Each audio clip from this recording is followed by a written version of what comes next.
नमस्कार, उत्तराखंड की खबरें लेकर मैं हूं आपके साथ संदीप रंजन सरकार। देहरादून में प्रदेश की विभिन्न स्वास्थ्य योजनाओं के शिलान्यास के कार्यक्रम का आयोजन किया गया है, जिसमें केंद्रीय स्वास्थ्य मंत्री मनसुख मंडाविया ने वीसी के जरिए शिरकत की। तो वहीं मंच पर सीएम पुष्कर सिंह धामी भी मौजूद हैं। आपको सीधे लिए चलते हैं। पैसा दिया है और हम मिनट में हर जिले में लगाने वाले हैं स्वास्थ्य विभाग की तरफ से, और कृषि विभाग दोनों भाई हम बैठे हैं यहाँ पे बगल में हैं, और हर कार्यक्रम में हम अपने सांसदों को भी बुलाएंगे, मंत्रियों को भी बुलाएंगे, और एक बड़े बड़े कार्यक्रम हम अपने मिलत मिशन में करने जा रहे हैं। एक हमने अपने राज्य में 19,000 जो है मेडिकल स्टोर है, और जहां दवाइयां बनती 298 हमारे यहां पे बड़ी फैक्ट्रियां हैं।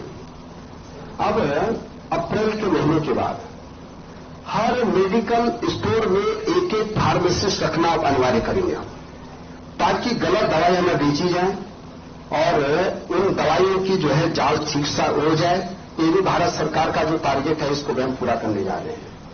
बाकी मैं आप सबको बधाई देना चाहता हूं अपनी ओर से कि आज आप लोग आए हैं। आज मौसम भी बहुत थोड़ा सी दिक्कत था, लेकिन कल मुझे स्वास्थ्य मंत्री जी ने एक बात और कही है कि मैंने उनसे निवेदन किया था कि पूरे देश के स्वास्थ्य मंत्रियों की एक बैठक उत्तराखंड में करनी है, और जितने एम्स हैं हमारे पूरे देश में, उनकी भी एक बैठक देहरादून में करनी है ऋषिकेश में। तो मुझे बड़ी खुशी है कि हमारे स्वास्थ्य मंत्री जी ने हमारे प्रस्ताव को स्वीकार किया है। कल ही उन्होंने टेलीफोन पर मुख्यमंत्री जी से भी बात की है कि पूरे देश के स्वास्थ्य मंत्रियों को यहां बुलाएंगे, और मैं कह सकता हूं कि स्वास्थ्य के क्षेत्र में एक बड़ी क्रांति हम करने जा रहे हैं, और 207 जांचें हम फ्री कर रहे हैं, 3-3 नए मेडिकल कॉलेज बन रहे हैं। एक एम्स के लिए मैं एक बार मनसुख भाई मांडिया जी को बहुत बधाई दे रहा हूं कि एम्स के भूमि पूजन के लिए भी आपने डेट देनी है, पैसे आपने दे दिए हैं, कार्यदायी संस्था भी नामित हो गई है, और जल्दी जिस दिन मुख्यमंत्री जी और आपका टाइम मिलेगा, एक बड़ा कार्यक्रम हम उधम सिंह नगर में करने जा रहे हैं। इतनी बात कहकर मैं अपनी बात समाप्त कर रहा हूं। बहुत बहुत धन्यवाद। भारत माता की जय। बहुत बहुत धन्यवाद सर। कार्यक्रम को आगे बढ़ाने से पहले मैं अनुरोध करना चाहूंगी सचिव स्वास्थ्य विभाग उत्तराखंड डॉक्टर आर राजेश कुमार जी से कि वे माननीय विधायक श्री विनोद चमोली जी को पौधारोपण कर उनका आज के कार्यक्रम में स्वागत करने की कृपा करें। जोरदार तालियों के साथ स्वागत माननीय विधायक श्री विनोद चमोली जी का। कार्यक्रम को आगे बढ़ाते हुए अब प्रस्तुत है आप सभी के सामने स्वस्थ उत्तराखंड की ओर बढ़ते कदम पर बनी लघु फिल्म का।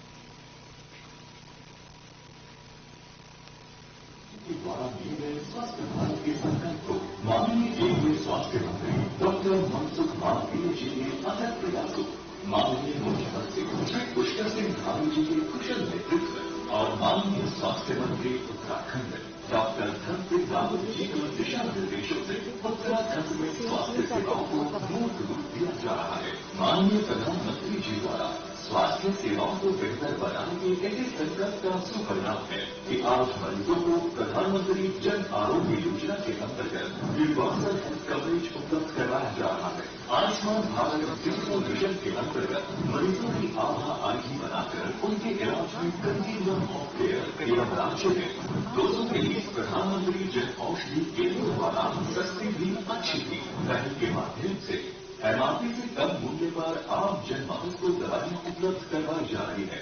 छोटे छोटे उपचार के लिए बीमारी के दौरान रूटीन चेकअप के लिए बार बार आना जाना कितना मुश्किल होता है, ये उत्तराखंड के लोगों से बेहतर कौन समझ सकता है।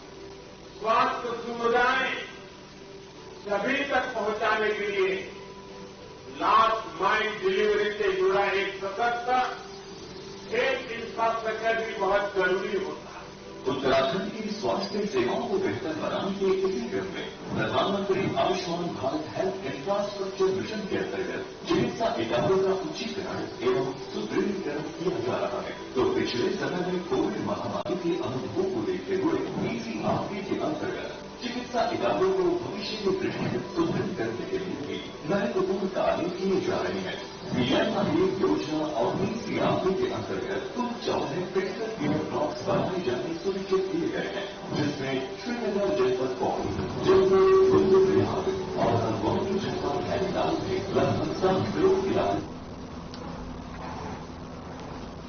केंद्रीय गृह मंत्री अमित शाह ने गुरुकुल कांगड़ी विश्वविद्यालय हरिद्वार के 113वें दीक्षांत समारोह कार्यक्रम में हिस्सा लिया। इस अवसर पर 99 विद्यार्थियों को स्नातक, 100 विद्यार्थियों को स्नातकोत्तर, 56 विद्यार्थियों को पीएचडी की उपाधि दी गई।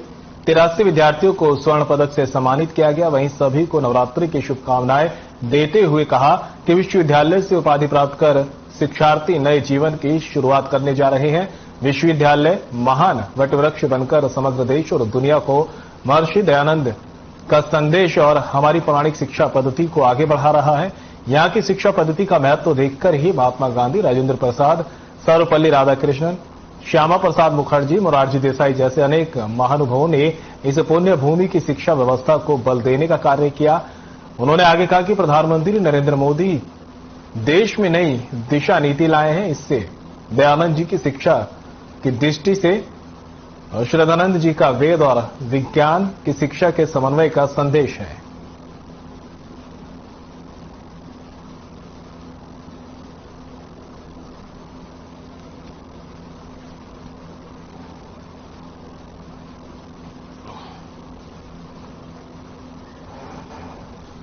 उत्तराखंड में पिछले साल में 3 बार बिजली की दरों में इजाफा देखने को मिला है। वहीं अब एक और बार बिजली दरों में बढ़ोतरी देखने को मिली। वहीं बढ़ते बिजली के दामों को लेकर विपक्ष ने राज्य सरकार पर करारा हमला किया है। कांग्रेस प्रदेश अध्यक्ष करण माहरा का कहना है कि उत्तराखंड को ऊर्जा प्रदेश के नाम से जाना जाता था, लेकिन उसके बावजूद जिस प्रकार से बिजली के दामों में लगातार बढ़ोतरी देखने को मिल रही है, उससे साबित होता है कि बीजेपी सरकार लगातार जनता से धोखाधड़ी कर रही है।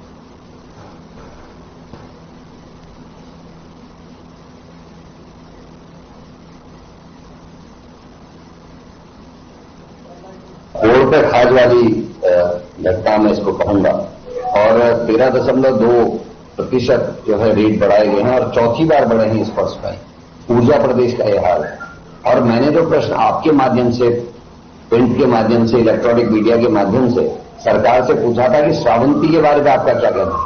पिछले वर्ष बिना 1 यूनिट बिजली श्रावंती और आज से खरीदे हुए सैकड़ों करोड़ रुपए का भुगतान इस सरकार ने किया है और उस घाटी की भरपाई आम जनता के सिर से निकाला जा रहा है। खून चूस के रख दिया इन्होंने जनता का। अल्मोड़ा पहुंचे कांग्रेस के वरिष्ठ नेता और पूर्व राज्यसभा सांसद प्रदीप टम्टा ने उत्तराखंड सरकार के 1 साल नई मिसाल पर निशाना साधा। उन्होंने कहा कि आज धामी सरकार जो जश्न मना रही है, क्या सरकार प्रदेश के यूके SSSC, बेरोजगारी, महंगाई जैसे मुद्दों का ये जश्न मनाया जा रहा है। उन्होंने कहा कि आज प्रदेश में जो भ्रष्टाचार हो रहा है, बेरोजगारी अपनी सीमा से पार है। ऐसे में प्रदेश की सरकार जो जश्न मना रही वो प्रदेश की जनता के साथ एक बहुत बड़ा मजाक है।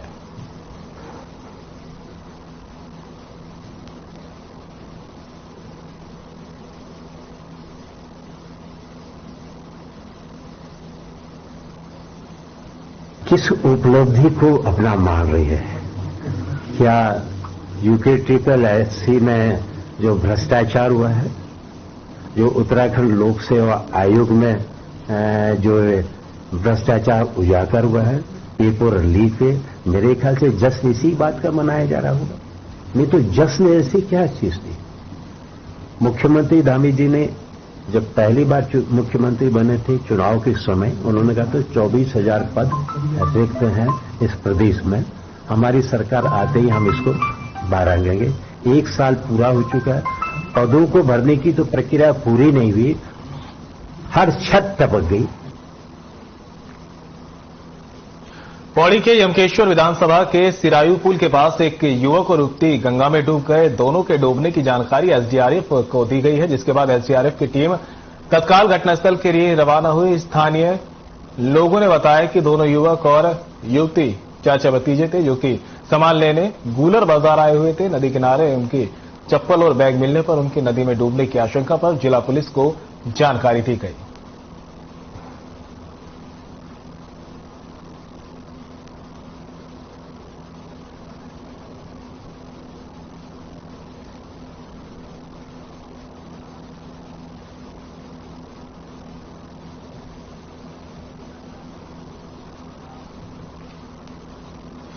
मंत्री सतपाल महाराज की विधानसभा क्षेत्र चौबट्टाखाल में ग्रामीण सड़क सुविधा से अभी भी वंचित हैं। पिछले 8 से 10 सालों से ग्रामीण अपने ही स्थानीय विधायक और कैबिनेट मंत्री महाराज और प्रशासन के चक्कर काट रहे हैं।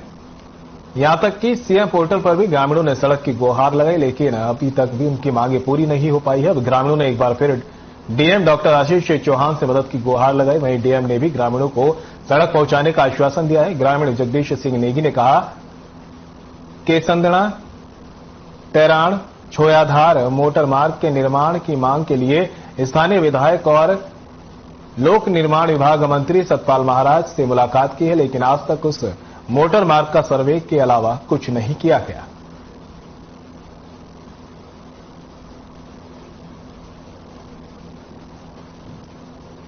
इस संबंध में इंक्वायर करने पर यह पता चला है कि फॉरेस्ट केस बना हुआ है। फॉरेस्ट के कुछ ऑब्जेक्शंस के बाद में यूजर एजेंसी के पास में फाइल आई है।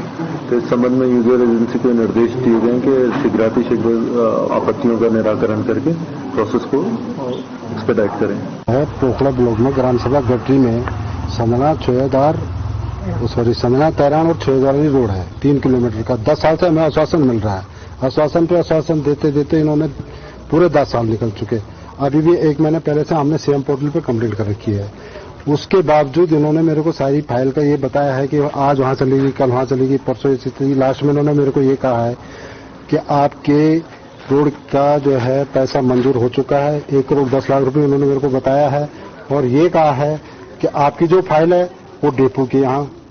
हमारे गाँव तो खाली हो गया, बच्चे तो इधर उधर पानी के लिए चले गए, तो अब बुजुर्ग लोग क्या करेंगे? बीमार होते हैं, 3 किलोमीटर हम कांड से लाते हैं उनको। अब लेडीज लोग घर में हम कैसे लाए?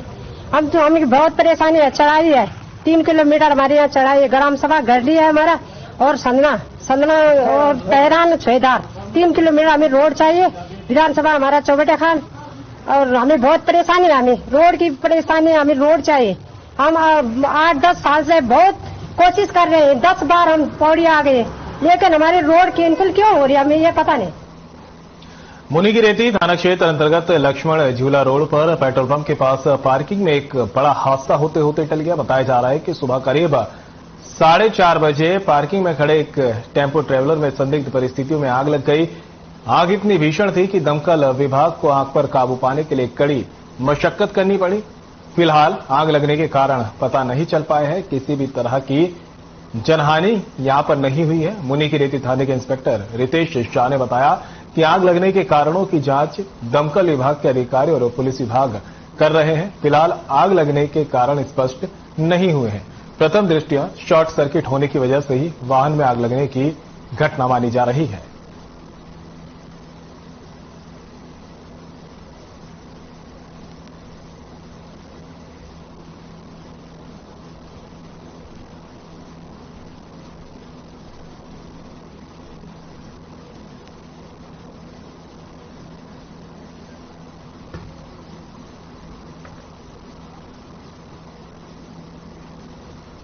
अल्मोड़ा में जंगलों की आग एक बड़ी समस्या है। हर साल लाखों हेक्टेयर जंगल दानावल की भेंट चढ़ जाते हैं। वनों की आग से बचाने के लिए अल्मोड़ा में हर साल ओड़ दिवस मनाने का फैसला लिया गया है। शाही देवी विकास मंच शीतला खेत के संस्थापक संयोजक गजेंद्र पाठक ने पत्रकार वार्ता कर बताया कि 1 अप्रैल को हवालबाग विकासखंड के धामस गांव में दूसरा ओड़ दिवस मनाया जाएगा। उन्होंने कहा कि उत्तराखंड के पर्वतीय इलाकों में जंगलों में आग लगने की घटनाओं से जल स्रोतों, जैव विविधता और पारिस्थितिकी तंत्र को अपूरणीय हानि हो रही है। जंगलों में आग की घटनाओं को रोकने और बुझाने में जनता का सहयोग बेहद जरूरी है।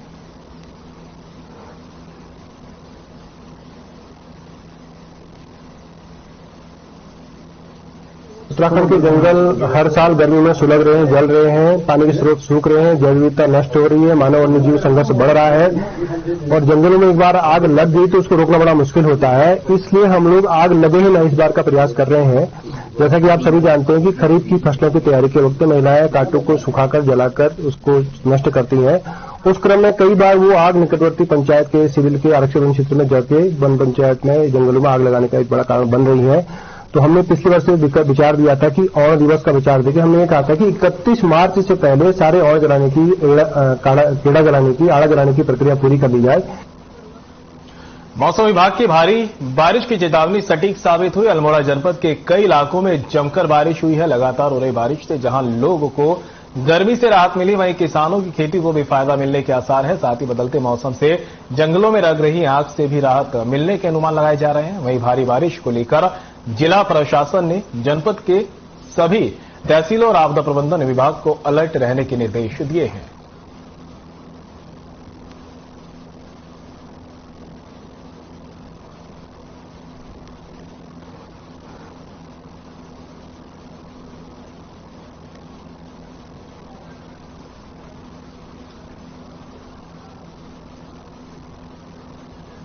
और पौड़ी में शहर के लक्ष्मी नारायण मंदिर में नवरात्रि उत्सव के अंतिम दिन शक्ति के 9वें स्वरूप मां सिद्धिदात्री की पूजा अर्चना की गई। इस मौके पर श्रद्धालुओं ने लक्ष्मी नारायण मंदिर में पहुंचकर माता के दर्शन कर मन्नतें मांगी। तो वहीं इस दौरान मंदिर परिसर में स्थानीय लोगों के आपसी सहयोग से विशाल भंडारे का भी आयोजन किया गया, जहां बड़ी संख्या में पहुंचे श्रद्धालुओं ने भंडारे में प्रसाद ग्रहण किया। इस दौरान मंदिर परिसर में हवन यज्ञ के साथ ही कन्या पूजन का कार्यक्रम भी किया गया। आपको बता दें, इसके अलावा सिद्धपीठ, ज्वाल्पा देवी और धारी देवी मंदिर में भी भक्तों का तांता लगा रहा।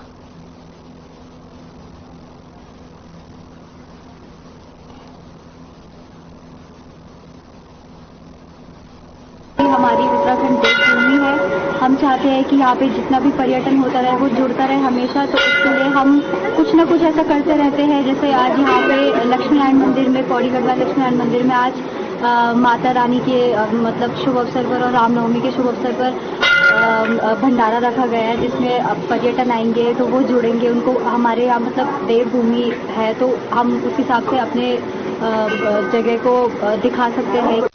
कभी भी अच्छा हो या बुरा हो, माता जी को हमेशा याद करना चाहिए, क्योंकि अगर उनकी कृपा हमारे ऊपर सदैव बनी रहेगी तो राइट हम हमेशा आगे बढ़ेंगे। यहाँ पे हमेशा स्वच्छता बनाए रहे। स्वच्छता से ही देवी का विकास होता है। अगर आपके शहर का विकास तभी होगा जब यहाँ स्वच्छता रहेगी। यहाँ लोगों के बीच में जागरूकता बने कि माता जी का भी भंडारा होता है। नॉर्मली आपने यहाँ देखा होगा रंगोलिया देवी या हनुमान जी का भंडारा रहता है। माता जी के नाम पे भी हमें हर नवमी के भंडारा करवाना चाहिए। आप सभी को रामनवमी की बहुत बहुत शुभकामनाएं। चैत्र नवरात्रि के बाद जब रामनवमी आती है तो एक बहुत ही तेज और बहुत ही तीव्र उत्साह सभी के दिलों में, मन मस्तिष्क में होता है। राम क्योंकि केवल एक नाम नहीं है, केवल एक देव नहीं है, केवल एक भगवान नहीं है, वो भारतवर्ष के जन जन की आत्मा में बसने वाले हैं। भय प्रगट कृपाला, दीन दयाला, कौशल्या हितकारी, ऐसे राम जिन्होंने लोगों को बताया कि भाई के साथ भाई का बर्ताव कैसा होना चाहिए, पिता के साथ पुत्र का बर्ताव कैसा होना चाहिए, माता के साथ पुत्र का बर्ताव कैसा होना चाहिए, पत्नी के साथ पति का बर्ताव कैसा होना चाहिए, ये सभी शिक्षाएं देने वाले राम हमारे आदर्श हैं। और रामनवमी भगवान श्री राम की जो यादें हैं वो जन जन तक दोबारा से पहुंचाती हैं। भगवान श्री राम की याद में मनाई जाने वाली रामनवमी की आप सभी को बहुत बहुत शुभकामनाएं। पौड़ी के लक्ष्मी नारायण मंदिर में नवरात्रि उत्सव के अंतिम दिन शक्ति के 9वें स्वरूप मां सिद्धिदात्री की पूजा अर्चना की गई है और भक्तों का सैलाब यहां पर देखा गया। इस मौके पर श्रद्धालुओं ने लक्ष्मी नारायण मंदिर में पहुंचकर माता के दर्शन कर मन्नत मांगी। तो वहीं इस दौरान मंदिर परिसर में स्थानीय लोगों के आपसी सहयोग से विशाल भंडारे का भी आयोजन किया गया, जहां बड़ी संख्या में पहुंचे श्रद्धालुओं ने भंडारे में प्रसाद ग्रहण किया। साथ ही मंदिर परिसर में हवन यज्ञ के साथ ही कन्या पूजन का कार्यक्रम भी किया गया।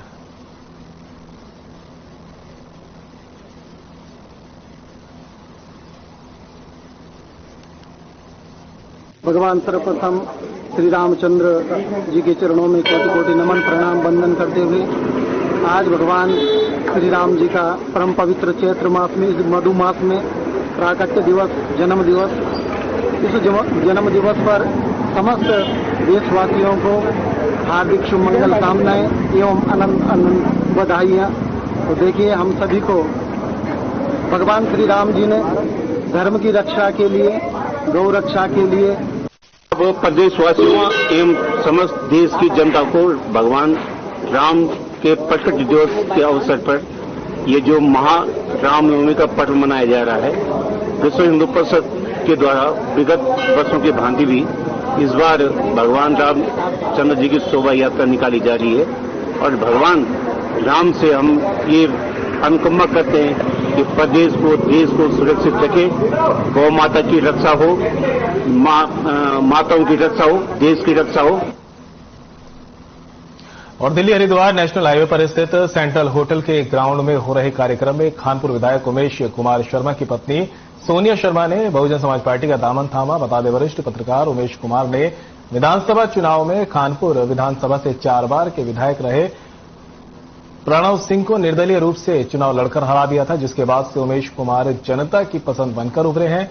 वहीं अब 2024 में लोकसभा चुनाव होने हैं, उससे पहले ही विधायक की पत्नी सोनिया शर्मा ने बसपा की सदस्यता ग्रहण की है।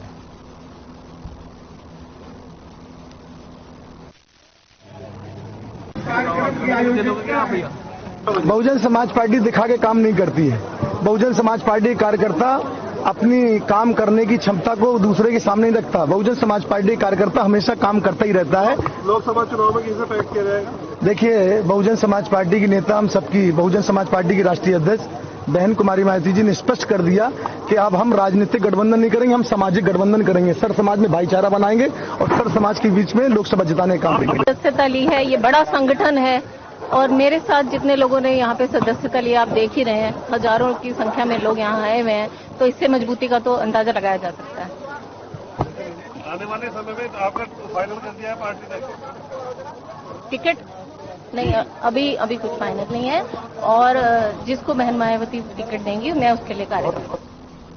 आगामी सरकार के 1 साल पूरा होने पर विकासनगर ब्लॉक परिसर में बहुउद्देशीय शिविर का आयोजन किया गया, जिसमें क्षेत्रीय विधायक मुन्ना सिंह चौहान बतौर मुख्य अतिथि के तौर पर शिरकत करने पहुंचे, जब उन्होंने अलग अलग विभागों के लगाए गए स्टॉल का जायजा लेकर क्षेत्रीय जनता से उनकी समस्याओं को सुना। साथ ही उन्होंने विभागों से भी उनकी प्रगति की रिपोर्ट को जाना। इस दौरान राजस्व, स्वास्थ्य, कृषि, सिंचाई, जल विद्युत विभागों स्टॉल पर लोगों ने स्वास्थ्य परीक्षण करवाया और संबंधित विभागों की योजनाओं की जानकारी ली। साथ ही इस दौरान मौके पर ही कई दिव्यांग लोगों का परीक्षण हुआ, उन्हें दिव्यांग सर्टिफिकेट जारी किए गए। वहीं दूसरी ओर इस दौरान महिला जागृति स्वयं सहायता समूह के सहयोग से काम कर रही कई स्वयं सहायता समूह की महिलाओं के बनाए गए उत्पादनों का स्टॉल भी आकर्षण का केंद्र रहा, जहां अपने उत्पादकों को लेकर महिलाएं काफी जागरूक नजर आई।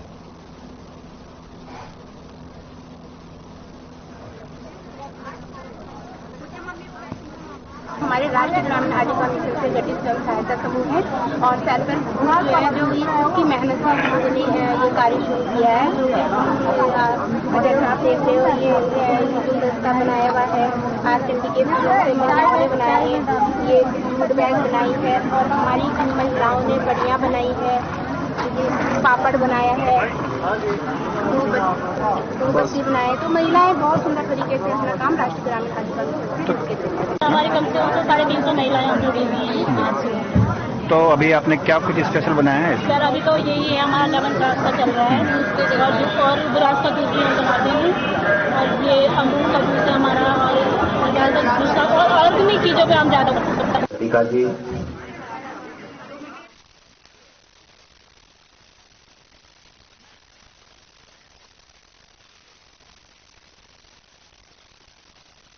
हरिद्वार में स्वास्थ्य योजनाओं का शिलान्यास पर कार्यक्रम आयोजित किया गया है, जिसमें मुख्यमंत्री पुष्कर सिंह धामी भी शामिल हुए हैं और लोगों को संबोधित कर रहे हैं। आपको सीधे लिए चलते हैं। जब उसके परिवार में या किसी प्रकार की बीमारी आ जाती है, किसी प्रकार से स्वास्थ्य संबंधी परेशानी आ जाती है, तो कितने परेशानियों का उनको सामना करना पड़ता है। इलाज करवाने में कितनी परेशानियां होती थी। ये सब काम दूर करने का काम आजाद भारत के इतिहास में अगर किसी ने किया है तो हमारे देश के यशस्वी प्रधानमंत्री आदरणीय मोदी जी की सरकार ने किया है। भाइयों बहनों, आज पहले के मुकाबले नागरिकों को सस्ती परंतु अच्छी गुणवत्ता वाली स्वास्थ्य सुविधाएं मुहैया कराने पर विशेष ध्यान दिया जा रहा है। इसको ध्यान में रखते हुए हमने भी 207 प्रकार की जो टेक्निकल जांचें हैं उनकी निःशुल्क कराने का जो निर्णय लिया था, उसकी सुविधा हमारे राज्य के अंदर मिल रही है। आदरणीय प्रधानमंत्री जी के मार्गदर्शन में किफायती स्वास्थ्य सेवा पर ध्यान केंद्रित करने से वंचित तथा मध्यम वर्ग को काफी लाभ हो रहा है। भाइयों बहनों, समग्र स्वास्थ्य को अधिक बढ़ावा देने के लिए प्रदेश में वेलनेस नेटवर्क को और मजबूत करने का कार्य हम लोग धीरे धीरे चरणबद्ध तरीके से कर रहे हैं। उधम सिंह नगर जिले में एम्स का दूसरा सेंटर का निर्माण हो, महिला स्वास्थ्य कार्यकर्ताओं तथा सामुदायिक स्वास्थ्य अधिकारियों की नियुक्ति हो, नए मेडिकल कॉलेजों की स्थापना हो, तथा चिकित्सा की पढ़ाई को स्थानीय भाषाओं में संभव बनाने का प्रयास भी अनेकों प्रयास किए जा रहे हैं। ये सब इसी बात का स्पष्ट प्रमाण है कि हमारी प्राथमिकता में है। पिछले वर्ष केदारनाथ की 2021 में आदरणीय प्रधानमंत्री जी केदारनाथ आए थे और उन्होंने जिस प्रकार से वहां बाबा की धरती से कहा कि 21वीं सदी का तीसरा दशक उत्तराखंड का दशक होगा, आदरणीय प्रधानमंत्री जी द्वारा जो हमारे सामने एक विजन रखा। और फिलहाल बुलेटिन में इतना ही, दीजिए इजाजत, नमस्कार।